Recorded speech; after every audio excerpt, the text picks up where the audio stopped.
Welcome back, fellow Illumineers. So, our first weekend of the Set Champ season has concluded, and Inkdex has posted a whole bunch of tournaments. So, we're going to take a brief look at the results and look at the decks that won and what they faced, as well as a brief look at each tournament's top 8. Just to get a brief understanding of where the meta is at the moment and what you might want to take to your Set Championships when you eventually do play them. So we're going to start with a triple case set championship at Impact Gaming Center, reported by Rules of Villainy. Now this one is actually quite interesting as a tier 3 list seemed to have won, which makes sense looking at the top 8. This deck essentially just needed to make top 8 and dodge the purple steel. Even in the purple steel matchup, I think this deck might have been okay, because after looking at this tournament results, I gave this deck a shot, and it's actually quite strong. I'm not sure why it's so low, as it pretty much runs over Blurple. Obviously, it beat Lantern in the finals, and it can easily go under blue-green. So, but yeah, let's get into this. Obviously, it faced Lantern in the finals, which is essentially Blurple. Once you establish the Lantern, you're basically just running it the same way you do a Blurple deck. And there was Lantern, Purple Steel, Lantern, Blurple, Purple Steel, and a Brainiac deck, which is also quite slow. So a deck like this could definitely win, and I see why it won. Let's take a look at it. Alright, so let's take a look at this list. Yeah, so this looks very good. Running 4 copies of Bobby, 4 copies of Merfolk, 4 Flynn, 4 Mulan. How many uninkables does this have? This has 4, 8, 12, 16 uninkables. I don't know if you need both Bobby and Mulan. Yeah, I don't think you need both. Maybe just a Mulan in this case, but to each his own, I imagine. Like, what would you replace with it, though? I'm not sure. But yeah, so it's running 4 Calhoun, 4 Doc, 4 Gogo, 4 Ursula, 2 Jafar, 4 Lexington, probably to deal with the political decks, 4 Webby, 4 Goliath, 2 Improvise, 4 Strength, and 4 Chromicon. Yeah, so this is just like dogs without the dogs, obviously, but without Under the Sea. I mean, you can even fit in a couple puppies of Under the Sea. Like, you could, I think the way this is built, you can drop Jafar and maybe like even 1 copy of Jafar and just run 1 Under the Sea. That would be pretty cool. You wouldn't really have that many singers, but that's okay. Like, you're still running the Webby and the Goliath, so you can get there and then use those to sing. That could improve this a little bit, but obviously this won and is quite strong. But yeah, this is I gave this deck a shot, and it's incredibly good to play. Like, I would highly recommend giving this a shot at your set championship, especially if you know that there's a lot of Sapphire in the mix. This could definitely run under them for sure. Alright, so for our next tournament, we have a set champs at Gamers Academy, reported by Maryzilla. This, from what it appears, was a 24-person tournament. It looks pretty slow though, so I'm not surprised that the Lantern deck took this one home. It faced Blurple in the finals. And Lantern just has the ability to race a little bit better than Blurple does. So I'm not surprised that won. Let's take a look at the deck list itself. Yeah, so this is the OTK without the OTK. It has 4 Lantern to, again, once this deck establishes Lantern, it's basically Blurple. So has all the evasive package. So it has 4 Dumbo, 4 Genie, 3 Iago, which is so good right now.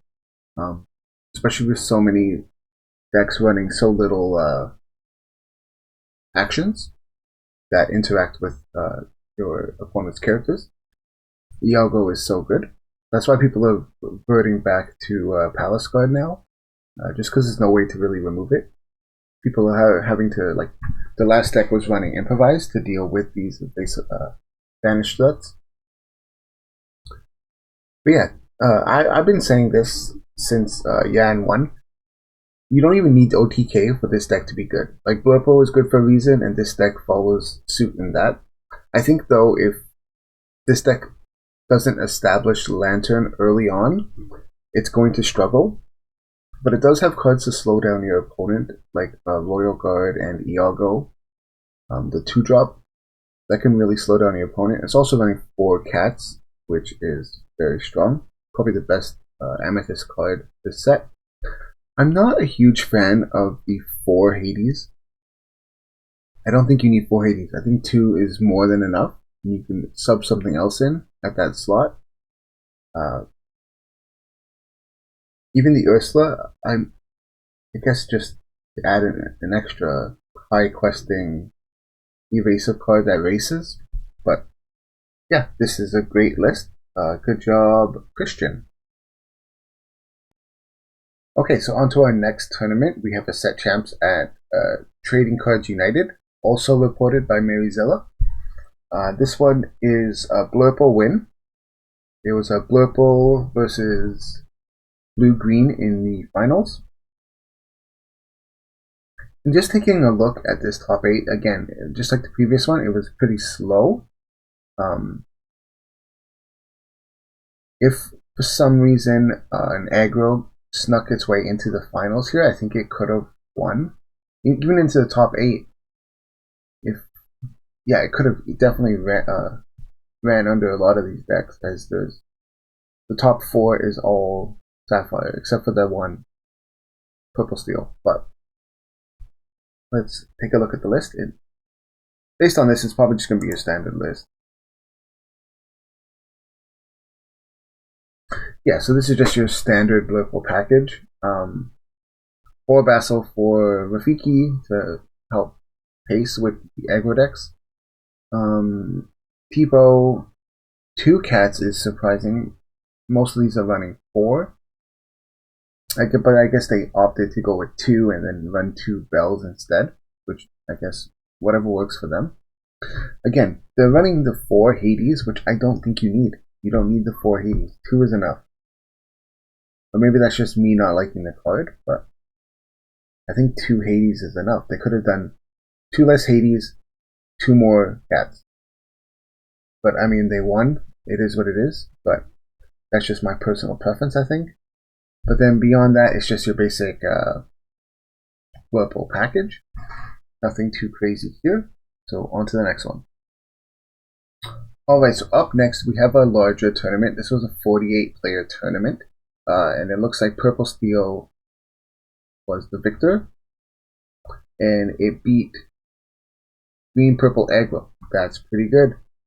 That's one of my favorite decks right now. But we'll also take a look at that after we look at the Purple Steel. The Purple Steel just looks like it's going to be your run-of-the-mill deck.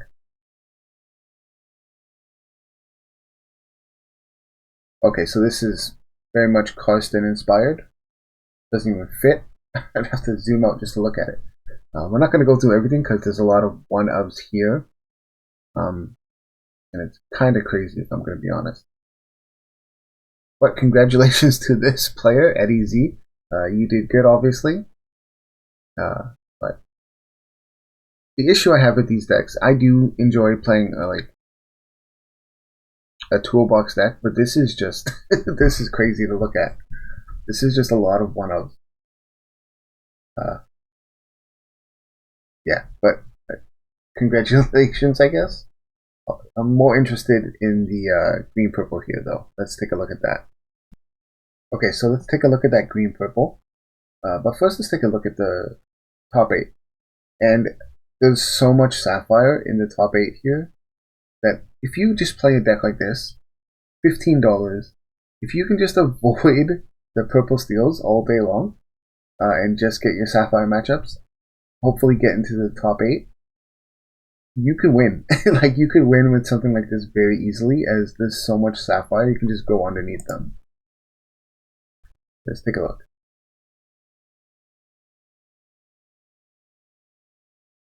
Okay, so we've got 4 Merfolk, 4 Diablo, 4 Finnick. I like that so far. 4 Flynn, 4 Little John, 4 Palace Guard, 4 Pegasus, 4 Honeymarin, 2 Maleficent. I don't know if we necessarily need that. I would just go with the Scrooge. They're also not running Bobby, which is surprising. What is the uninkable count at? They have 2 Scrooge, 4 Incaster, 4 Show Me More, 4 Gathering. So they could. It's also running Fairy Ship, which is interesting. Okay. So what I would do differently for this particular list is I would drop Little John and play Bobby. I would also drop Palace Guard and put in the Royal Guard. I think Royal Guard is better in this particular list, as you can run Show Me More. So you can throw Royal Guard at things after buffing it up with Show Me More or the Chromicon. And you can just trade with things that are huge threats. You can trade with a cat if you use Show Me More. And you can trade with Calhoun's or any of the 3/3s if you just tap the Chromicon once. That's why I think you should go with that. But overall, this is a pretty cool list. It's super spicy, and I like that.